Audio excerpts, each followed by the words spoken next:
Hello mga mamshi, hindi rin ba smart TV ang mga TV nyo? Pero gusto nyo maging smart TV? Ito yung product na kailangan nyo. Kita nyo tong wire na to, ito lang yung kailangan nyo. And then, isang charger. Pag dudugsungin nyo yan, yung adapter do sa kabilang saksakan, and then yung wire or connector ng charger do naman sa kabila. So ito, i-demo ko, isasaksak mo lang tong charger na to, na nakadugsong dun sa wire, and then dito mo idudugsong yung wire ng connector dun sa isang wire. Tapos, isasaksak mo yan dito sa may cellphone natin. Meron nga pala yung ida-download na app. Makikita mo yung QR code sa may TV. Diyan mo lang ida-download yung app. I-scan mo lang yan. Then, lalabas na yung sa QR code nilang app. Tapos, kapag kasaksak mo ng wire dito sa may cellphone, may lalabas dyan na share your screen.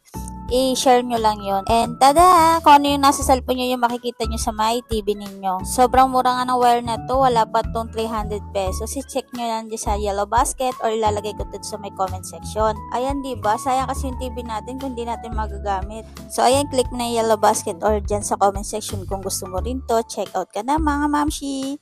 Bye-bye!